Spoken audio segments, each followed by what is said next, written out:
और अब बात करते हैं आज की कवर स्टोरीज की। तो आज की कवर स्टोरीज में हम बात करेंगे सबसे पहले नंदीग्राम में मचे सियासी घमासान की। जी हां, 3 तस्वीरें आपके सामने और ये 3 हमारी कवर स्टोरी आपको देंगे असम और केरल का भी अपडेट।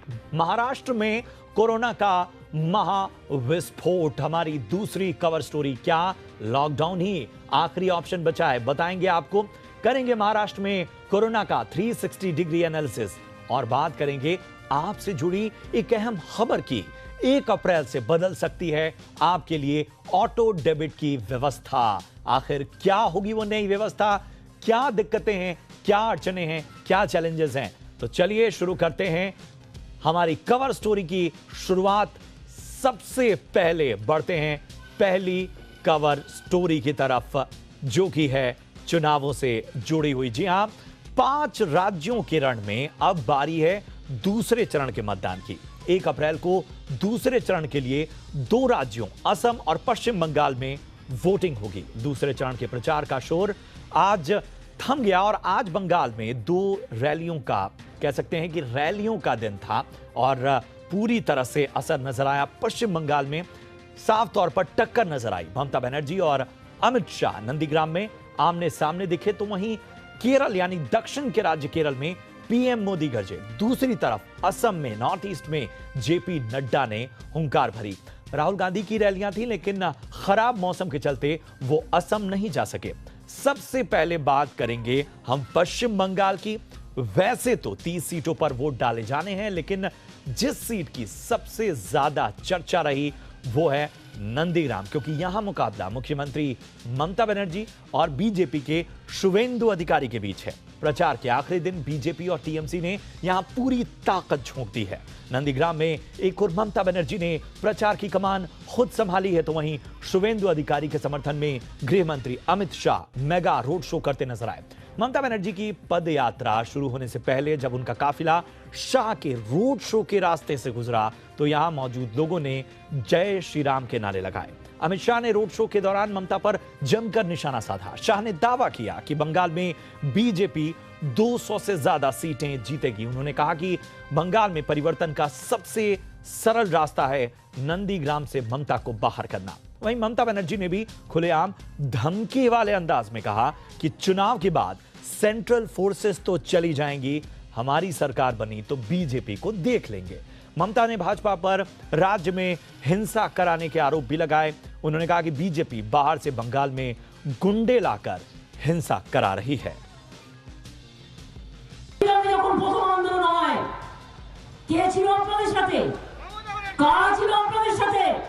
বাপ বেটাকে তখন দেখা যায়নি, 10-15 দিন পরে ঢুকেছে এসে যখন সব স্বাভাবিক হয়ে গেছে। যারা ভূমি আন্দোলনে আপনাদের উপর অত্যাচার করলো, 24-25 জন মানুষ খুন করলো, আজকে তারা বিজেপির নেতা আর গদ্দার তাদের নেতা। कोई रणनीति की जरूरत नहीं है, जनता स्वयं ही भाजपा के साथ। दीदी कह रही हैं कि बाहर के लोग आ रहे हैं नंदीग्राम में, और जिस तरह से बंगाल की बेटी की कल मौत हुई कोलकाता में, क्या कहना चाहेंगे दीदी? मैं तो दीदी को ये पूछता हूँ, कल बंगाल की एक वृद्ध माँ का मृत्यु हुआ तृणमूल के गुंडों के कारण, इसके बारे में वो क्या कहना चाहते? तो जी हां, नंदीग्राम में खेला और चुनाव का खेल। क्या नंदीग्राम वो बैटल ग्राउंड बन चुका है जो पूरी बंगाल की तस्वीर को बयां करेगा? चलिए उसको समझने की हम कोशिश करते हैं कि आखिर किस तरह के यहां के समीकरण हैं। तो साफ तौर पर अगर हम देखें कि क्यों अहम है नंदीग्राम, जैसा कि हम बार बार कह रहे हैं कि नंदीग्राम में ममता बनाम शुवेंदु की फाइट है। यानी ममता बनर्जी बंगाल के मुख्यमंत्री, उन्होंने चुनौती दी है नंदीग्राम में शुवेंदु अधिकारी को, जो कि उनके पुराने साथी थे। ममता की शुवेंदु को खुली चुनौती इसलिए भी देखी जा रही क्योंकि उन्होंने अपनी बहुत ही सुरक्षित सीट छोड़कर यहां पर ताल ठोकी है। शुवेंदु को चुनौती देने के लिए भवानीपुर सीट, जिस सुरक्षित सीट का हम बात कर रहे थे कि यहां पर यह माना जा रहा था कि यहां बहुत सेफ गेम होता, लेकिन ममता ने उस सीट छोड़ी। और नंदीग्राम में टीएमसी बीजेपी दोनों के लिए अहम इसलिए है क्योंकि यह माना जा रहा है कि अगर नंदीग्राम में जीत होती है तो बंगाल जीत सकते हैं। 2016 की अगर हम बात करें आंकड़ों में, तो शुवेंदु अधिकारी 81,000 वोटों से जीते थे। और ये अहम है क्योंकि अगर किसी भी विधानसभा चुनाव में इतना मार्जिन होता है 81,000 वोटों का, तो वो बड़ा माना जाता है। 2011 की बात करें तो ममता की जीत में नंदीग्राम आंदोलन का फैक्टर अहम रहा, और इसी को भुनाने की कोशिश ममता बनर्जी बार बार कर रही हैं। यही कोशिश कि क्या नंदीग्राम में जो एक किसान वाला फैक्टर था, आम जनता का फैक्टर था, उसे भुनाने की कोशिश। नंदीग्राम में जो जीतेगा वही होगा बंगाल का सिकंदर, यह बार बार कहा जा रहा है, और यही वजह है कि नंदीग्राम पर फोकस नजर आ रहा है। जो हम बात बार बार कह रहे हैं कि गांवों और किसानों का इलाका है, और नंदीग्राम आंदोलन ममता बनर्जी की राजनीति का भी अहम हिस्सा, उनकी सत्तापोशी का भी अहम हिस्सा, और इसलिए यहां पर इन पर फोकस है।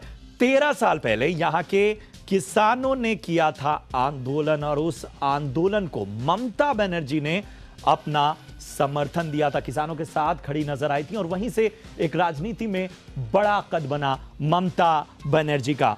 और जाहिर सी बात है कि इस विश्लेषण को और बेहतर तरीके से समझने के लिए हमारे साथ जुड़ चुके हैं वरिष्ठ पत्रकार पुष्पेश पंत जी। बहुत बहुत स्वागत सर आपका जी बिजनेस में।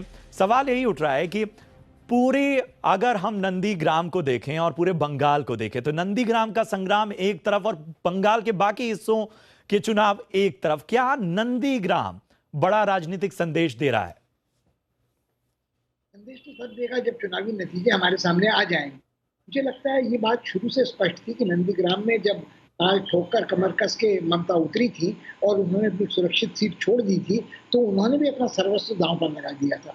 और मुझे लगता है, मेरा व्यक्तिगत रूप से मानना है कि ये लड़ाई उनके और शुभेंदु अधिकारी के बीच में नहीं है। शुभेंदु अधिकारी से कहीं अधिक ये लड़ाई उनके बीच में, गृह मंत्री अमित शाह के बीच में और भाजपा के केंद्रीय नेतृत्व के बीच में है, जिसने अपनी पूरी ताकत यहाँ झोंकी है। और शाह साहब का कहना बिल्कुल ठीक है, यदि बंगाल में भाजपा ने अपने पैर उतारने हैं, सरकार बनानी है भविष्य में भी, तो ममता को वहाँ से हटाना बहुत जरूरी है।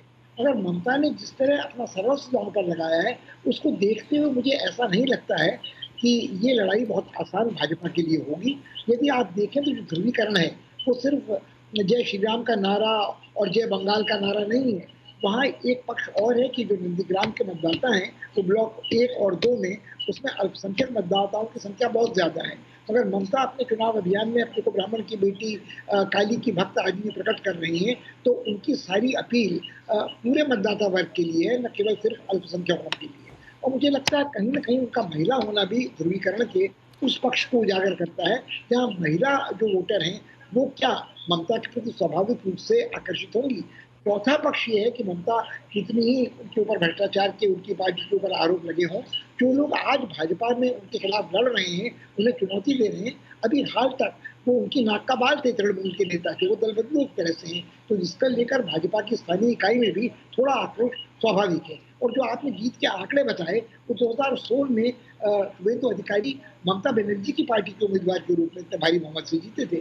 वो न तो निर्दलीय जीते थे, न भाजपा के समर्थन से जीते थे। तो मुझे लगता है कि ये लड़ाई नंदीग्राम की बहुत आसान नहीं होगी। और मुझे लगता है कि ममता की छवि सिर्फ नंदीग्राम आंदोलन में 2010-11 के बाद ही नहीं बनी थी। ममता की एक जो राष्ट्रीय छवि जुझारू नेता की है, वो बहुत पहले युवा कांग्रेस के काल से बन चुकी थी।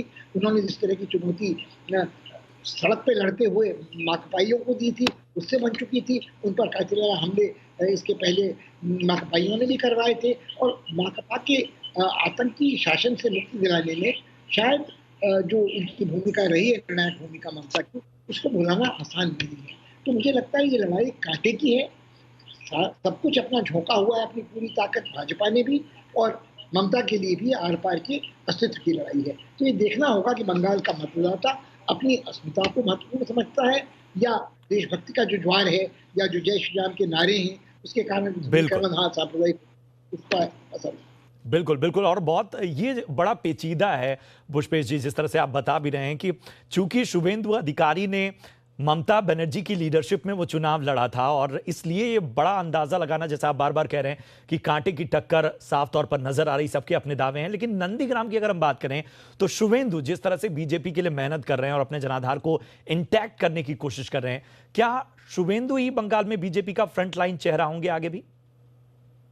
नहीं, मुझे ऐसा नहीं लगता है। देखिए, मुझे लगता है कि भाजपा इतना ही शुभेंदु अधिकारी का इस्तेमाल करे ममता को हराने की रणनीति में, मगर आप जब देख रहे हैं तो चुनाव अभियान में शुभेंदु तो अधिकारी कहाँ नजर आ रहे हैं? वो अपना जनाधार यदि 2 बार चुनाव लड़ने के बाद नहीं बना सके हैं तो क्या वो 2-3 हफ्ते के चुनाव अभियान के दौरान अपना जनाधार बनाएंगे? उनकी एक बड़ी समस्या मतदाता को ये समझाना होगी कि क्यों उन्होंने इतनी देर से तृणमूल त्यागी, जो त्रिवेदी जी की भी समस्या है, जितने लोग गए हैं भाजपा में उन सबकी समस्या है।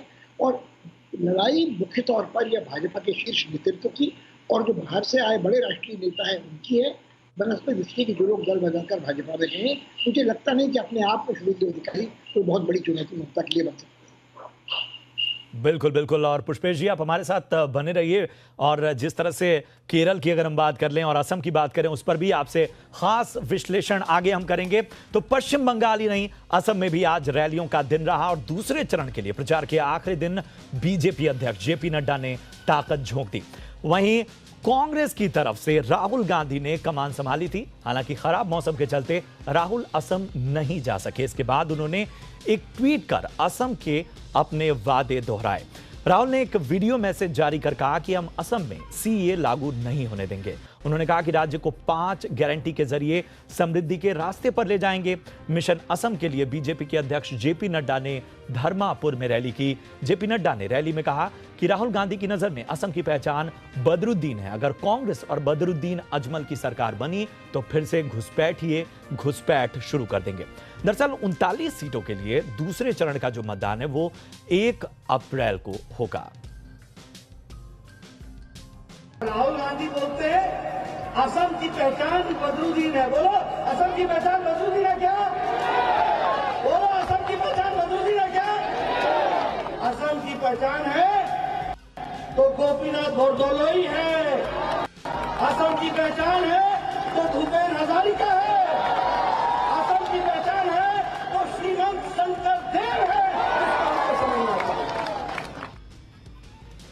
और लगातार हमारे साथ पुष्पेश पंत, वरिष्ठ पत्रकार, हमारे साथ जुड़े हुए हैं। पुष्पेश जी, जाहिर सी बात है जब असम की बात आती है तो सबसे ज्यादा अगर हम देखें तो एक खास तौर पर बात सामने आ रही है सीए एनआरसी को लेके।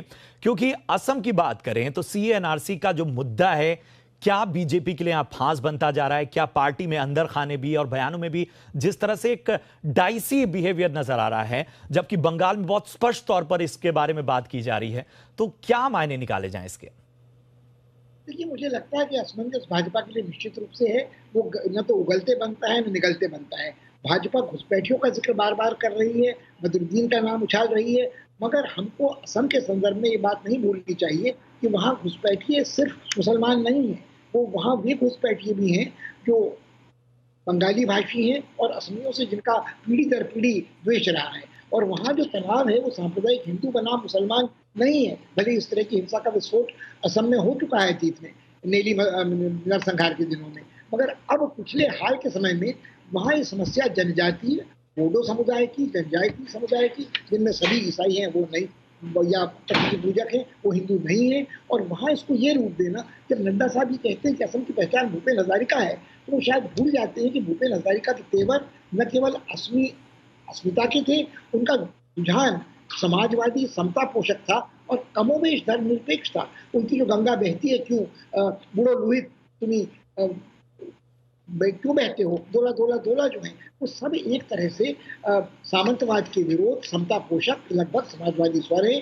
उनकी प्रेरणा के स्रोत पॉल रॉबसन थे जब वो अमेरिका में पढ़ते थे। इन सब बातों का सिर्फ नाम लेने से वो किसी को भुला नहीं सकते उसकी अस्मिता को। और असमियों की जो अपनी अस्मिता है वो उसमें कहीं ना कहीं बंगाल का जो उनके ऊपर आधिपत्य था उसके विरुद्ध तनाव है।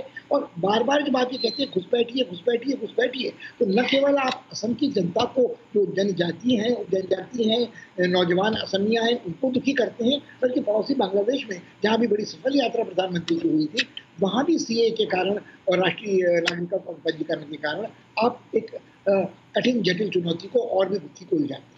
बिल्कुल बिल्कुल, बहुत ही बेहतर तरीके से आपने बताया कि क्यों इस वक्त बीजेपी के लिए असम में ये पूरा मुद्दा एक तरह से फांस बनता जा रहा है। और पुष्पेश जी, लगातार आप बने रहिए हमारे साथ। केरल पे भी आपसे बातचीत करेंगे। और केरल की अगर हम बात करें तो 6 अप्रैल को सिंगल फेज में होने वाली वोटिंग के लिए राजनीति तेज हो गई है। बीजेपी के लिए अब प्रचार की कमान खुद प्रधानमंत्री नरेंद्र मोदी ने संभाली है। पीएम मोदी ने आज केरल के पलक्कड़ में चुनावी सभा को संबोधित किया।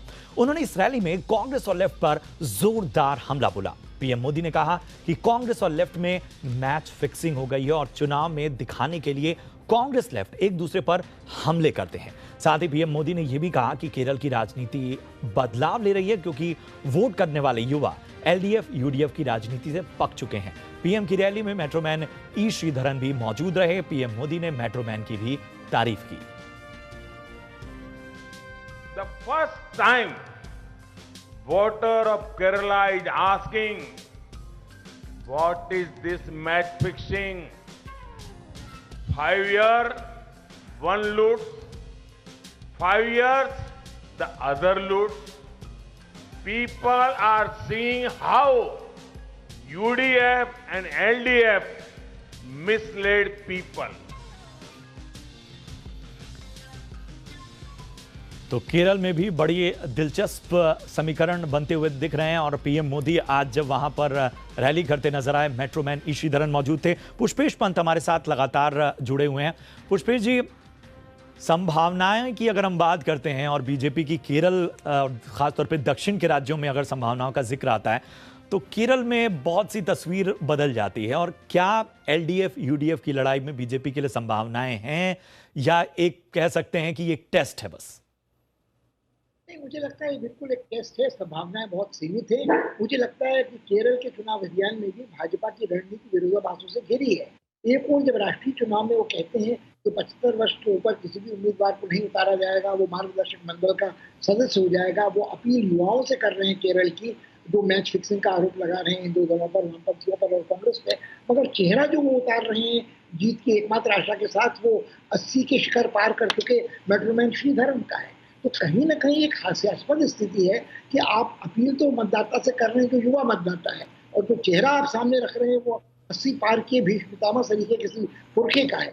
तो ये विरोधाभास तो निश्चित रूप से है। और जो सीमित विजय भाजपा को एक सीट की कभी मिली है वहां, तो मेरे ख्याल में उसके आधार पर कहना बड़ा कठिन है। प्रधानमंत्री बड़े करिश्माई व्यक्तित्व के धनी है, बड़े प्रभावी चुनाव प्रचार के कार्यकर्ता हैं, मगर इसका असर शायद पालक्काड़ में जहां उन्होंने किया, कहीं ना कहीं एक उसकी कुछ अनुभूत सुनाई दे तमिलनाडु में, कहीं ना कहीं उसका असर हो सके दक्षिण में, पुडुचेरी में, शायद ये मनोकामना हो। अगर मुझे तो लगता नहीं कि उनके भाषण में कौन उल्लेख था, जिस तरह यूडास ने विश्वासघात किया था ईसा मसीह से, उसी तरह से केरल के मुख्यमंत्री ने सोने की तस्करी के बारे में किया है। तो ये बाइबल का उदाहरण देकर एक ईसाई समुदाय को प्रभावित करने का जो प्रयास है वो बहुत अद्भुत रणनीतिक टोटका माना जा सकता है। मगर क्यों, जब इतना बड़ा आरोप लगा हुआ था वहाँ के मुख्यमंत्री पर, तो जो कस्टम सीमा शुल्क आदि हैं, ये तो जब छापे पड़ते हैं इंफॉर्मेशन डायरेक्टोरेट के या इनकम टैक्स के, तो वो कस्टम वाले भी कर सकते थे। तो क्यों इतनी देर तक चुनाव के पहले प्रतीक्षा की गई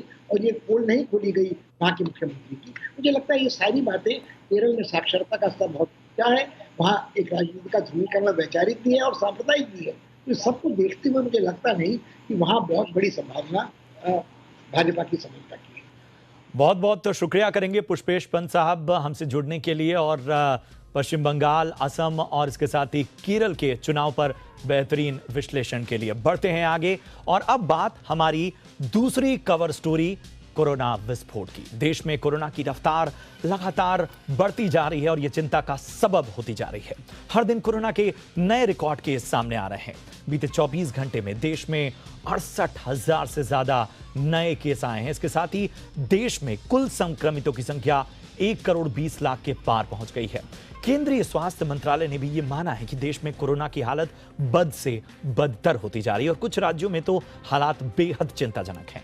देश में आ रहे मामलों में सबसे ज्यादा भागीदारी महाराष्ट्र की है। यहां कोरोना के चलते हालात इतने खराब हो गए हैं कि सरकार लॉकडाउन लगाने पर भी विचार कर रही है, संकेत दे रही है। आखिर क्यों आई ये नौबत और लॉकडाउन को लेकर क्या है सरकार की तैयारी, समझिए इस खास रिपोर्ट के जरिए।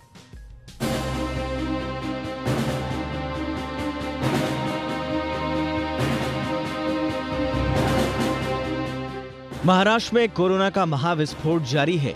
रविवार को 40,000 से ज्यादा मामलों ने प्रशासन की नींद उड़ाकर रख दी है। मंगलवार को भी 31,000 से ज्यादा नए मामले सामने आए हैं।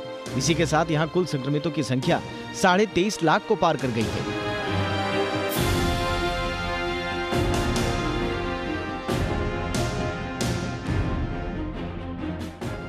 परेशान करने वाली बात यह है कि देश में आए कुल मामलों में महाराष्ट्र की भागीदारी 60% से ज्यादा है।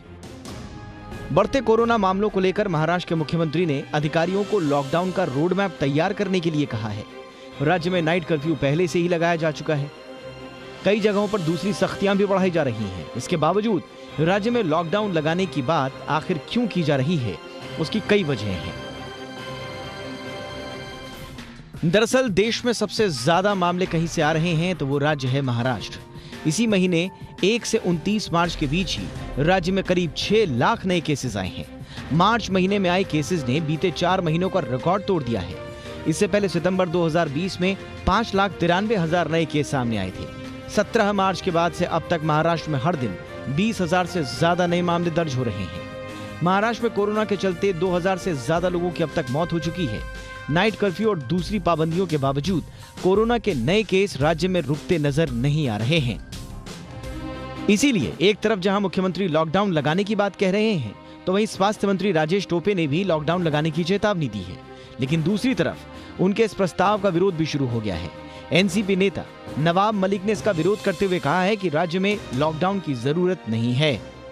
लॉकडाउन लगाना ये न जनता के हित में है न सरकार के हित में है। बेहतर ये होगा कि लोग सरकार के नियमों का पालन करें। वैसे एनसीपी ही नहीं, खुद शिवसेना के भीतर भी लॉकडाउन को लेकर सहमति नहीं है। शिवसेना नेता संजय राउत ने भी कहा कि मैं लॉकडाउन के पक्ष में नहीं हूं। वहीं बीजेपी ने भी इस प्रस्ताव के विरोध में मोर्चा खोल दिया है। बीजेपी ने कहा है कि अगर राज्य में लॉकडाउन लगाया जाता है तो हम प्रदर्शन करेंगे। अब देखना यह होगा कि राज्य में कोरोना रोकने के लिए सरकार लॉकडाउन के अलावा क्या विकल्प अपनाती है।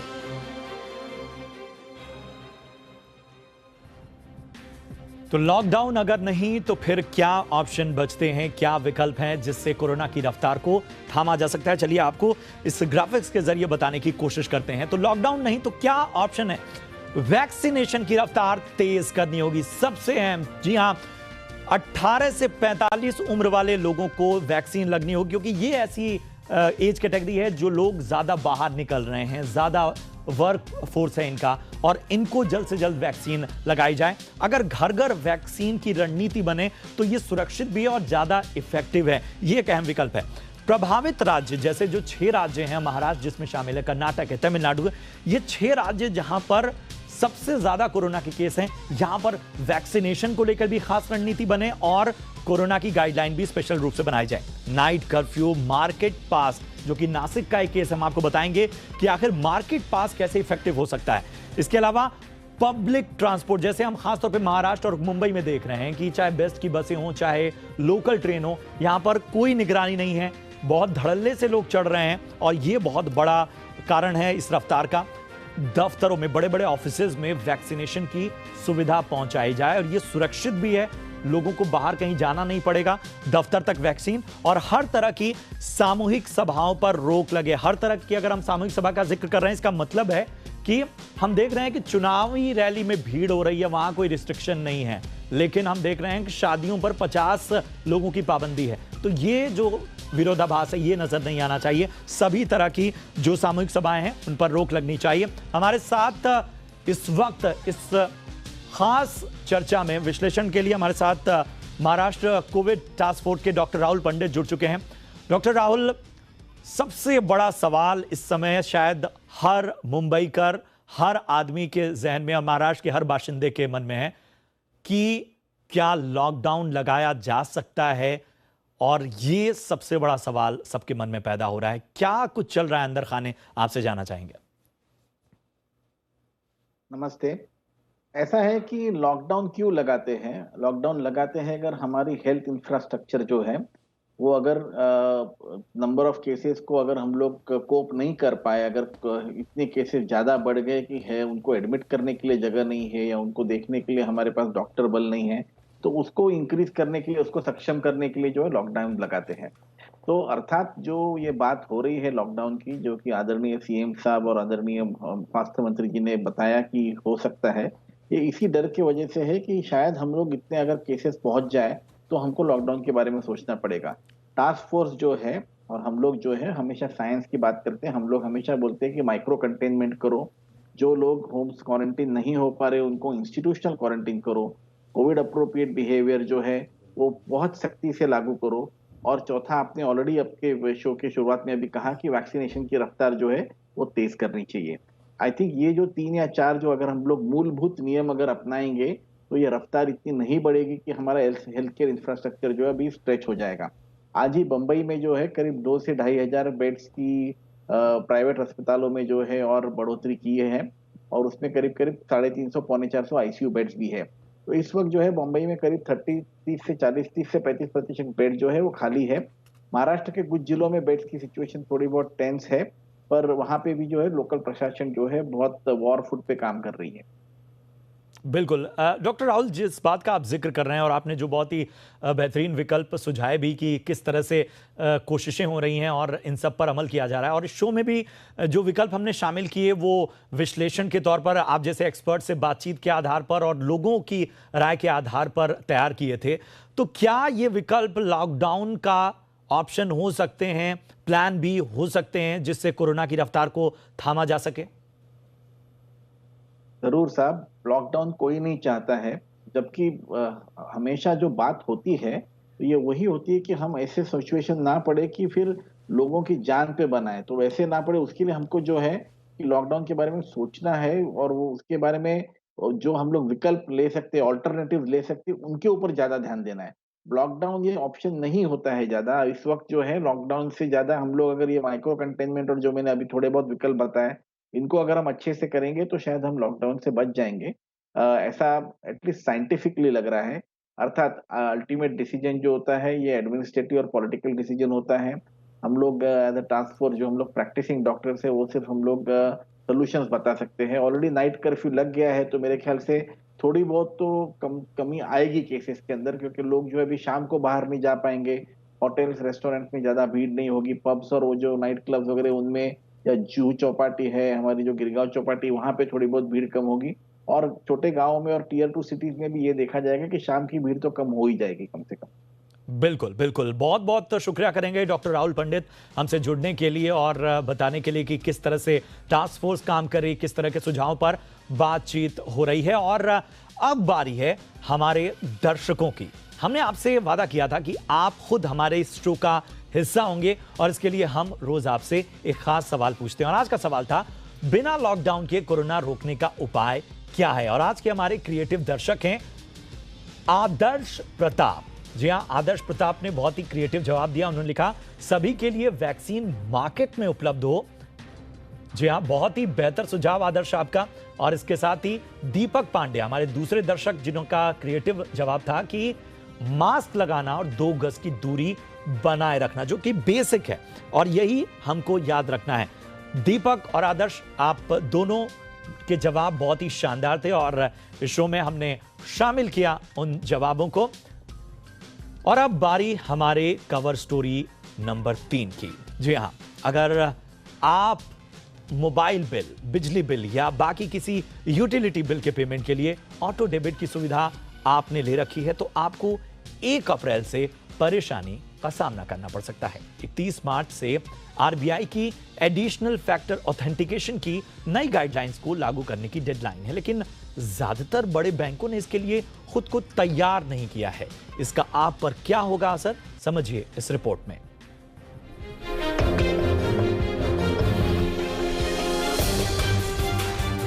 क्या आप अब तक पानी का बिल, बिजली का बिल, मोबाइल का बिल या किसी ओटीटी प्लेटफॉर्म का सब्सक्रिप्शन ऑटो डेबिट पर रखकर भूल जाते थे?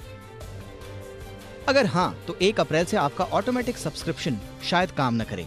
जी हाँ, 1 अप्रैल से आपके पैसे अपने आप नहीं कटेंगे, बल्कि आपको वेबसाइट या ऐप पर जाकर खुद अपने बिलों का भुगतान करना होगा। ऐसा हुआ है दरअसल आरबीआई के एक फैसले से। बात दरअसल ये है कि आरबीआई ने 2019 में तमाम बैंकों से ग्राहकों को क्रेडिट और डेबिट कार्ड के लिए ई मैंडेट सुविधा देने को कहा था। साथ ही डेबिट या क्रेडिट कार्ड से अगर आपने कोई सब्सक्रिप्शन लिया हुआ है तो पैसे काटने से पहले कंपनी मैसेज भेजकर आपकी सहमति लेगी। आरबीआई ने बैंकों, गैर बैंकिंग प्रीपेड इंस्ट्रूमेंट जारी करने वालों, ऑथराइज्ड कार्ड्स, पेमेंट नेटवर्क्स को ई मैंडेट्स प्रक्रिया के लिए 2 सर्कुलर जारी किए। इसकी डेडलाइन 31 मार्च 2021 की है। आरबीआई के नए नियम के मुताबिक बैंकों को पेमेंट की तारीख के 5 दिन पहले एक नोटिफिकेशन भेजना होगा। पेमेंट को मंजूरी तभी मिलेगी जब कस्टमर इसकी मंजूरी देगा। अगर रिकरिंग पेमेंट 5,000 रुपए से ज्यादा है तो बैंकों को कस्टमर को एक वन टाइम पासवर्ड भी भेजना होगा। आरबीआई के मुताबिक कस्टमर्स की सुरक्षा को देखते हुए और सेफ ट्रांजैक्शन के लिए ये कदम उठाया गया है। लेकिन कई बैंकों ने ई मैंडेट्स के लिए आरबीआई की गाइडलाइन के मुताबिक रजिस्ट्रेशन, ट्रैकिंग, मॉडिफिकेशन और विड्रॉल को एक्टिवेट करने के लिए कदम नहीं उठाए। नतीजा ये कि अब 1 अप्रैल से ऑटो डेबिट अटक सकता है। खासकर ओटीटी सब्सक्रिप्शन और डिजिटल न्यूज सब्सक्रिप्शन के ऑटो डेबिट वालों के लिए ये बड़ी खबर है। Internet and mobile association of India ने चेतावनी दी है कि लाखों कस्टमर्स जिन्होंने ऑनलाइन मंजूरियां दे रखी हैं 1 अप्रैल के बाद से फेल हो सकती हैं। माना जा रहा है कि अप्रैल में 2000 करोड़ रुपए तक के पेमेंट्स पर असर पड़ सकता है, जिनमें सभी सेक्टर्स जैसे card, utility bills, OTT, media subscription के साथ साथ एमएसएमईज और कॉर्पोरेट्स भी शामिल हैं। अब आप पूछेंगे कि आखिर ऑटो डेबिट में अड़ंगा आए तो आपको क्या करना है? तो इसके लिए आपको पेमेंट का कोई दूसरा तरीका अपनाना होगा। जब तक कि बैंक और मर्चेंट कोई विकल्प नहीं खोज लेते, तब तक कस्टमर को अपना बिल सब्सक्रिप्शन अलग अलग मर्चेंट के पेमेंट पेज पर जाकर भरना होगा। इस बीच अच्छी बात यह है कि यूपीआई के ऑटो पे से रिकरिंग पेमेंट पर कोई फर्क नहीं पड़ेगा। साथ ही वेंडर्स ने अब कस्टमर्स को जानकारी देना भी शुरू कर दिया है कि वो पेमेंट्स के लिए कोई वैकल्पिक तरीका अपना लें। और ये क्या पेचीदगी है, इसे समझने के लिए हमारे साथ जुड़ चुके हैं मंदार अगाशे साहब। आप फाउंडर हैं सर्वत्र टेक्नोलॉजीज के। बहुत बहुत स्वागत मंदार साहब आपका। सबसे पहला सवाल यही कि बैंक्स की प्रैक्टिकल दिक्कत क्या है इस नियम की वजह से, क्योंकि आरबीआई की गाइडलाइन फॉलो नहीं हो पाई। ग्राहकों के हिसाब से देखें तो उनका भी तो हक है ये जानने का कि उनके पैसे क्यों और कैसे कट रहे हैं, खासतौर पर अगर सर्विसेज के ऑटो रिन्यूअल्स में जब उनकी जेब कट जाती है। तो ये जो आरबीआई ने नया मैंडेट निकाला है, the additional factor of authentication, ये कार्ड नॉट प्रेजेंट ट्रांजैक्शंस के लिए मेनली है। सो आप किधर आपका कार्ड रजिस्टर कर देते हो और एक्चुअली आप फिजिकली प्रेजेंट नहीं हो कार्ड से ट्रांजैक्शन करने के लिए, तो security is a big problem.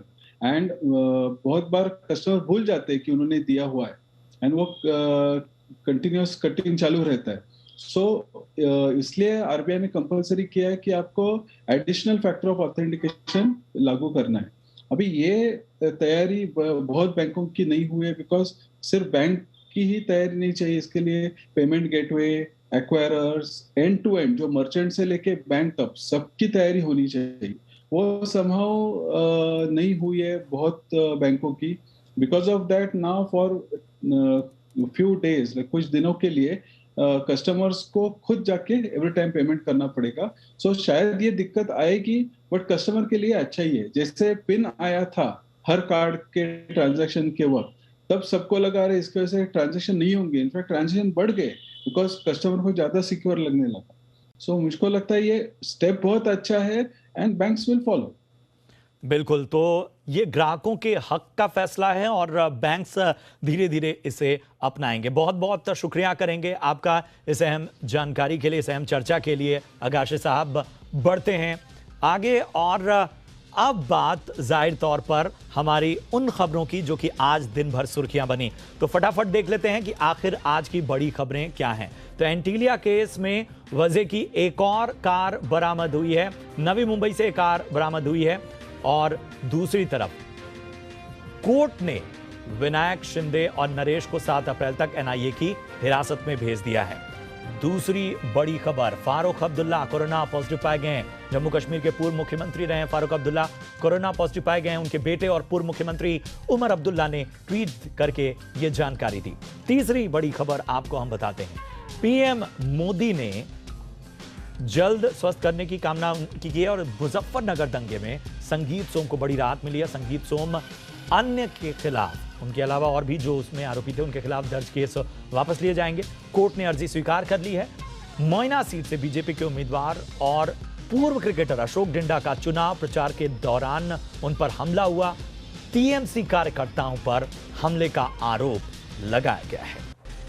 और अब बात कारोबार की, शेयर बाजार की बात करें तो इस कारोबारी हफ्ते की शानदार शुरुआत की है शेयर बाजार ने। आज बाजार दमदार तेजी के साथ बंद हुए।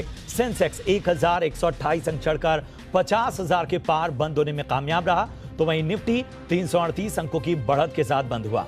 निफ्टी 14,840 के पार बंद हुआ। बैंक निफ्टी भी 550 अंकों की बेहतर तेजी के साथ 33,875 के स्तर पर क्लोज हुआ।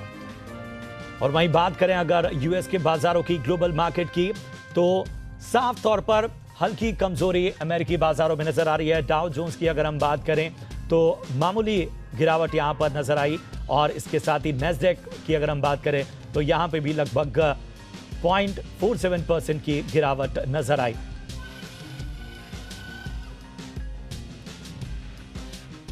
तो अमेरिकी बाजारों में हल्की गिरावट, और इसके साथ ही अगर भारतीय बाजारों की बात करें तो यहां बेहतर संकेत आज देखने को मिले। तो मंगलवार अमेरिकी बाजारों के लिए थोड़ा सा निराशाजनक, यहां पर हल्की गिरावट नजर आई।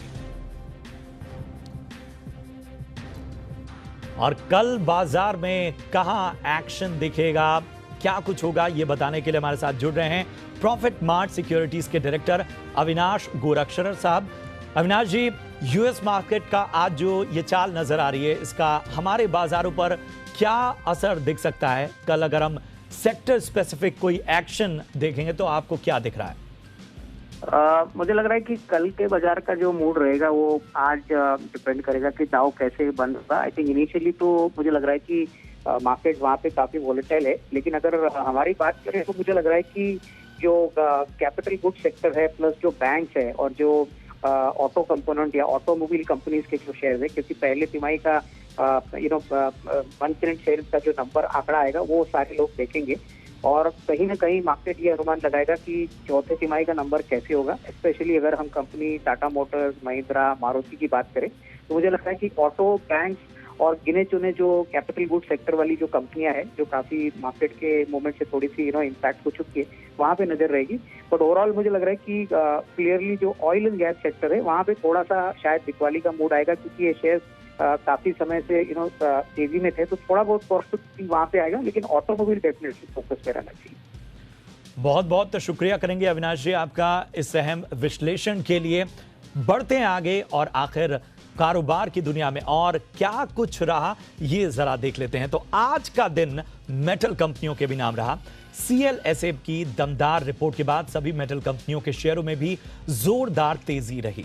CLSA ने सभी कंपनियों का लक्ष्य भी बढ़ा दिया है। टाटा स्टील का लक्ष्य 950 रुपए कर दिया गया है। JSW स्टील का भी लक्ष्य बढ़ा है। सेल के लिए 100 रुपए से ज्यादा का लक्ष्य दिया गया है। रेटिंग बढ़ने से इन शेयरों में 4 से 5% का उछाल नजर आया। और आज रुपए के लिहाज से खराब दिन था। इसमें तेज गिरावट देखी गई। आज रुपए का भाव 3 हफ्ते के निचले स्तर पर पहुंच गया, यानी $1 के मुकाबले करीब 70 पैसे कमजोर होकर रुपया बंद हुआ। डॉलर का भाव 73 रुपए के ऊपर निकल गया। माना जा रहा है कि एक्सपोर्टर्स की ओर से डॉलर की मांग लगातार बढ़ रही है, ऐसे में इससे मजबूती बनी हुई है। तो ये था आज का इंडिया 360 डिग्री। आपको कैसा लगा शो जरूर बताइए। हैशटैग यूज कीजिए हमारा #India 360 और इसके साथ ही बताइए कि किस तरह से आपके इस शो में जो भी जानकारियां हैं वो आपको किस तरह से लग रही हैं, कैसी लग रही हैं। फिलहाल के लिए दीजिए इजाजत।